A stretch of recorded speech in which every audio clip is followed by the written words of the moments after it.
everybody. Please quiet down a minute so we can get started. Thank you.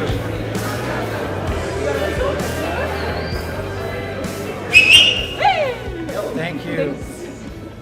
All right, thanks everybody, and thank you for being here today to celebrate our Increment 73 plaque hanging.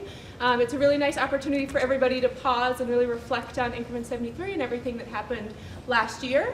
For me personally, it's really nice to see a lot of familiar faces too, and reconnect with everybody. I've been away for a couple months, and really while I've been away, I've been able to reflect, and it's the people that really make this mission happen.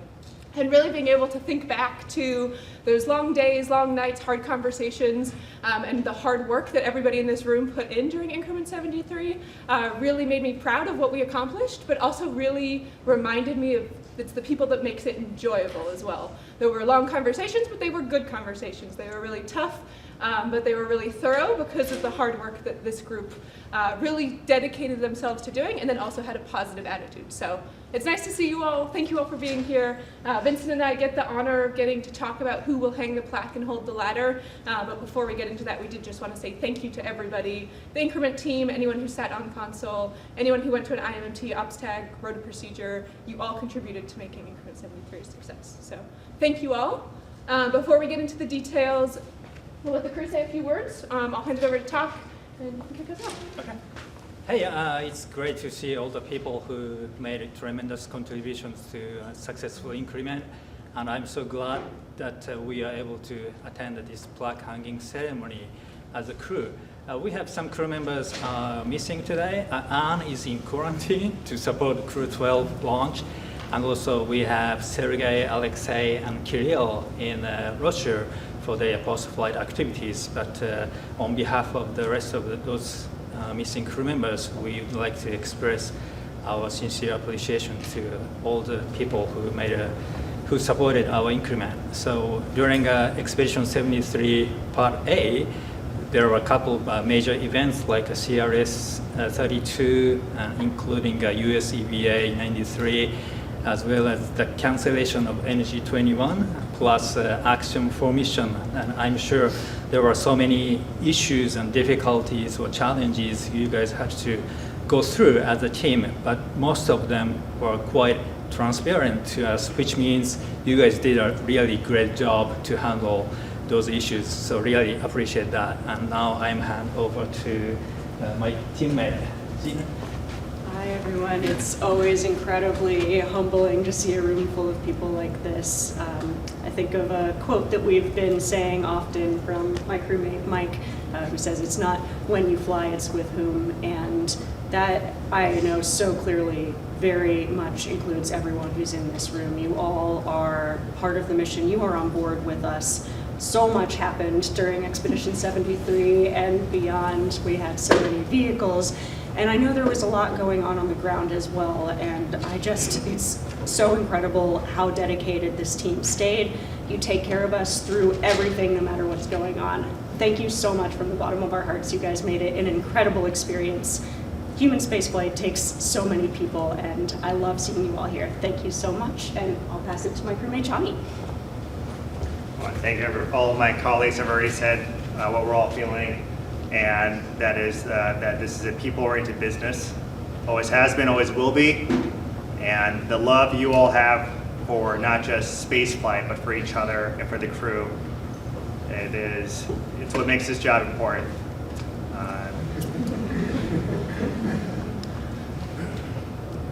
I know there were, as Zina mentioned, there were a lot of hard things going on the ground, and you all didn't skip a beat. It means a lot. Thank you for what you do, and never forget how important your job is every single day.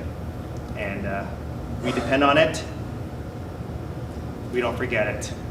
So don't forget us, and I know you don't. So thank you from the bottom of our hearts. Hey everybody, I will echo the thank yous. We say it a lot and it sounds a little cliche sometimes, but human spaceflight truly is a team sport. And it's all thanks to you guys. You guys are the ones who make our whole mission. We get a lot of glory up there and we're on the cameras a lot, but it's you guys who make it work and make it run. You guys made our day. Every day we get to talk to you and work with you guys. You guys are a huge part of what Chris is doing right now. So don't forget that as well. You guys are the ones who make our mission possible, who make our day when we get to talk to you guys and when we get to work with you. So thank you for everything you do. We know that you've been working through volatile political environments, through ups and downs and cancellations and highs and lows and budget cuts and all sorts of different things. And so we know that you guys are an adaptable team, and we watch that. And as Talk said, everything was transparent to us up there, and it's thanks to you all. So keep it up. We're looking forward to what 74 has, and we were happy to be a small part of this crazy team sport that is human spaceflight. Thank you. I'll hand it over to Kate. Yeah, thank you very much for your support and also hard work. I know you had a lot of meetings in order to solve the difficult problems, but because of your work and support, my life in space was so fun and also so easy, and I really enjoyed. I hope you guys also enjoyed our increment and keep enjoying actually our these kind of expeditions in the future. So we accomplished a lot. So I think as a team, so everybody should be proud of this result. So keep it up and let's work together for the future again. Yeah, thank you. And hand over to Mike-san. So, I didn't even give a joke yet, and you guys are already. So, 8-month expedition. That's you guys were there the whole time. Thank you.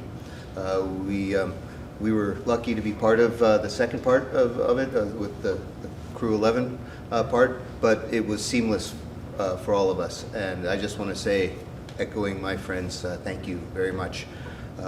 Today we get to put up a new patch. How cool is that? Look at the I don't say the history that we have, and we also celebrated the 25th anniversary of continuous human habitation, and every single one of you were part of that. So I guess my middle name is thank you very much, and it was great to be on your team. And like my friend Zena says, it's not who you fly with, it's not when you fly, but with whom. And we flew with you. Thank you.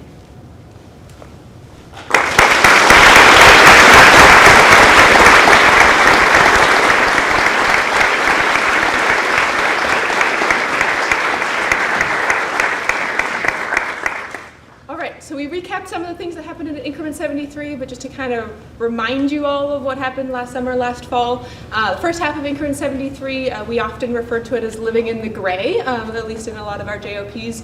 A lot of that was due to some of the extra gray space that showed up on the cruise timeline when NG-22 was unable to make it to station, and then we remanifested some of those other cargo missions.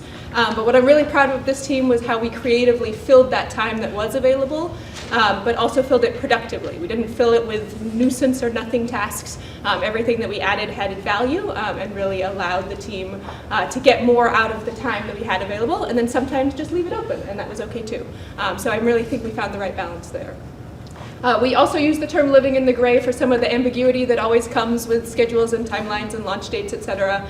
And again, I think the team did a really good job of finding the balance of when to commit and really dive in and work the timeline, like when we're adding a CAT reactor R&R, versus when to let it wait, right? Wait for an Axiom 4 launch date rather than committing to slipping every single day, and being comfortable and having the trust in the team that once we picked that date, we would then be able to make the timeline be what it needed to be. So I'm really proud of that coordination and teamwork that happened. Some of the other definite highlights of our increment, as Talk mentioned, EVA 93 happened during the SpaceX 32 mission, which was again a lot of prioritization, a lot of teamwork, a lot of coordination to make that come together. We had some new interesting PAYRCOD data that we definitely worked through diligently and made sure that we were keeping our crews safe as for now and for our future crews. We had a busy high beta period in which we considered undocking Axiom 4, doing a progress exchange to robotic operations and deconflicting a nicer payload, so well done to the team there. A super motivational Axiom 4 mission, right? Peggy and her team on board, I think really rejuvenated all of us and reminded us kind of the joys of spaceflight when sometimes things get a little hard. And then also worked through a lot of other fun things like beam ingresses, imagery backlogs, MDM refreshes. Everyone was busy, and so we really appreciate all of that coordination to bring it all together. And as a team on the ground, I know we also ate a lot of cake, so there's more cake in the back, just to remind yourself of what we need to get there. And so then after the Crew 10, Crew 11 handover, we handed over to Vincent and the Destiny team for a little bit of a different looking second half of the increment. Yeah, so I wanted to start about talking about we had some events that really could have negatively impacted us, right? We were going through budget cuts. We really changed a lot of our support console posture. We also had 43-day government shutdown. You guys didn't let that bother you at all. You guys kept pressing through and did a fantastic job. So just to highlight a few key accomplishments from our half, we installed the new pallet seat in the Crew Dragon, which greatly increased safety on board the station. We had numerous critical maintenance activities. Our first time we ever R&R'd a hatch seal on board. Very complex MTL hose R&R in Node 3, and we fixed a bunch of TCS insulation. We had the NG-23 rendezvous, which worked through engine anomalies, very dynamic situation. We also had a brand new reboost capability with SpaceX 33. We had the first flight of HCVX. Congratulations to JAXA, that went very smooth. We also were able to return EMU 3005 to service. That included multiple first-time R&Rs. We did cargo ops, and then more cargo ops, and then a lot more cargo ops, as we had the first time ever 3 cargo vehicles on board at the same time. We also got to do something fun. We got to demate NG-23. We got to hold it out to the side for a few days and put it back. That way we could throw a lot more trash away. The other thing I want to talk about was our motto for Increment 73. So we are stress-free 73. So you might want to ask, how do you be stress-free? Well, first of all, it's preparation. If you're very well prepared, there's no reason to be stressed. So we had Chris and RJ at the Ops Plan Console do a fantastic job of producing great plans for us. And then the rest of the team made sure to spend extra time and have great products. The other way you be stress-free is to have trust in your team. We had immense trust with the crew. We knew that whatever we gave them, they would get a slam dunk and absolutely crush everything we gave them. We also had a lot of faith with you on the ground, that whenever new things would pop up, that we would trust you guys to solve those problems. And really, you did a fantastic job. So with that, now we'll go ahead and talk the awards. All right. I have the honor of getting to talk about who's going to hold the ladder for Increment 73. This person really embodied the FOD foundation of responsibility, as well as teamwork and vigilance. They took the time to look internally at their own team and their own increment lead role and figure out how to improve the communication within their division, as well as the communication with the rest of the team, such that everyone knew more of what was going on. They also took the responsibility to look ahead to the future of ISS and understand what our comm capabilities are and set ourselves up for success now by developing our virtual show test campaign. And they also took the responsibility to deal with all of the ground segment issues that we had during the first half of Increment 73, which included a TDRS relocation, a failed step-up, a command outage, and some of that all in the same week. So Patrick, I'm very proud to announce and would like you to hang or hold the ladder.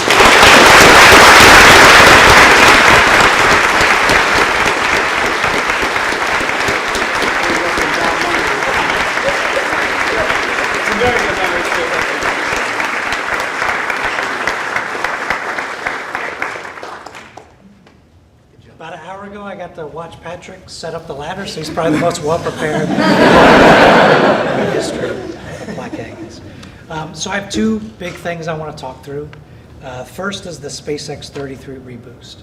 Obviously, having that capability to the ISS is a really big deal. It took a ton of work to get that job done. Most people don't know that reboost planning for an increment is really, really hard. When Topo has to do that with an uncertified vehicle, it's very, very hard, because not only do you have to plan those reboosts, but you got to plan backup to that and then a Russian backup to the backup. A lot of work. So really, Zoe and Brady did a fantastic job to support that mission. Also, you might remember on our second reboost, we had the first ever manual abort of a burn. Very exciting.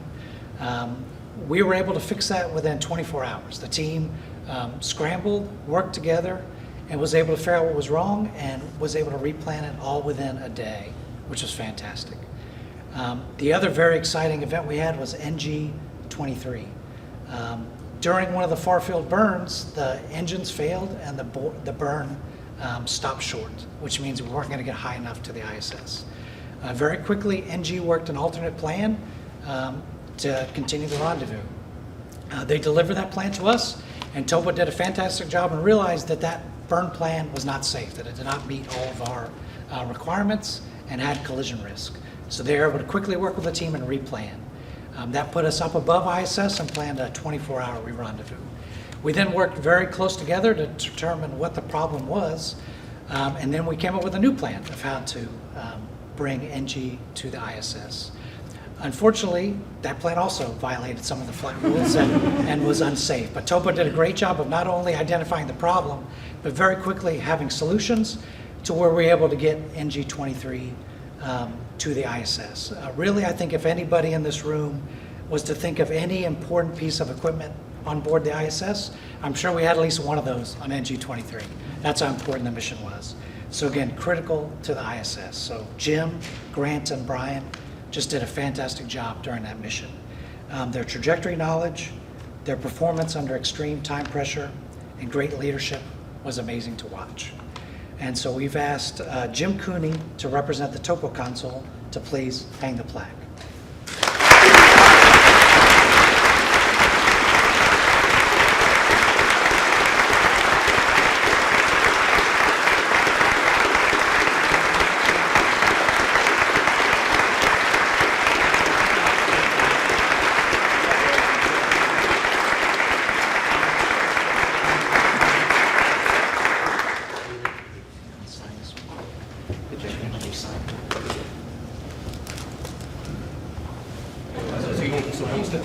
Yeah.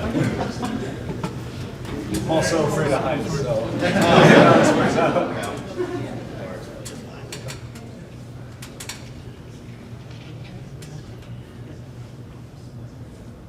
You want to get straight?